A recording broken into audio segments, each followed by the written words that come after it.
میرا ایک بیٹا تھا جو 9 مہینے کا تھا۔ حسب معمول میں صبح گھر سے ڈیوٹی کے لیے نکلا۔ میں نے جانے سے پہلے اپنے بیٹے کو ڈھیر سارا پیار کیا۔ وہ بھی مجھے اپنے ننھے منھے ہاتھوں سے بائے بائے کر رہا تھا۔ میرے کام کی جگہ کا میرے گھر سے 2 گھنٹے کا فاصلہ تھا۔ خیر بات مختصر، میں اپنے گھر سے نکل پڑا۔ میں حسب معمول اپنے کام میں مصروف تھا کہ مجھے میرے گھر سے کال آئی۔ کال پر میری بیوی تھی جو مسلسل روئے جا رہی تھی۔ میں فوراً سے پریشان ہو گیا۔ یہ آخر ہو کیا گیا ہے؟ اس نے سسکیاں لیتے ہوئے کہا کہ ہمارا بیٹا فوت ہو گیا ہے۔ میں اس کی بات سنتا گیا، میرے پاؤں سے جیسے زمین ہی نکل گئی ہو۔ میں نے اسے کہا کہ اچانک ایسا کیا ہو گیا؟ صبح تو اچھا بھلا تھا۔ خیر اس نے کچھ بھی نہیں بتایا مجھے اور کال کاٹ دی۔ میں جاب سے چھٹی لے کر روتا ہوا وہاں سے نکلا۔ میں گھر پہنچا تو میرے گھر قیامت سا سما تھا۔ ہر کوئی زار و قطار رو رہا تھا۔ میرا ننھا سا گلدستہ چارپائی پر پڑا ہوا تھا۔ سب اس کے گرد بیٹھے رو رہے تھے۔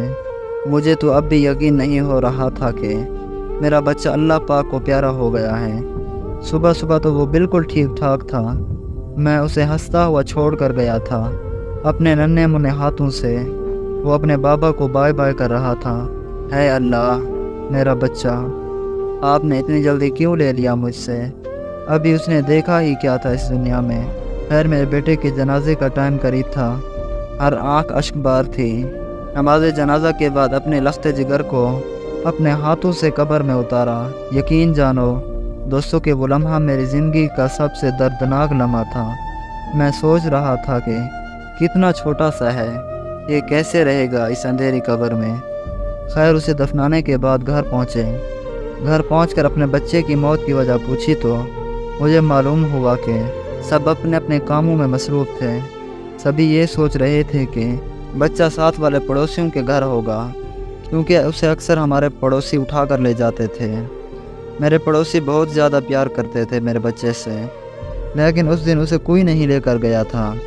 ہمارے روم میں ایک ہی بالٹی ہوتی تھی، اس میں اے سی والا پانی جمع ہوتا تھا۔ میرا بیٹا کرولنگ کرتے ہوئے اس بالٹی پر جا پہنچا اور وہ اسی بالٹی میں جا کر گر گیا اور وہیں پر اس کی سانسیں بند ہو گئی۔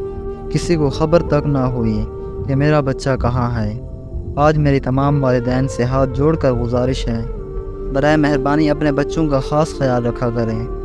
ماں باپ ہر دکھ برداشت کر سکتا ہے، لیکن اپنی اولاد کا غم کبھی بھی برداشت نہیں کر پاتا۔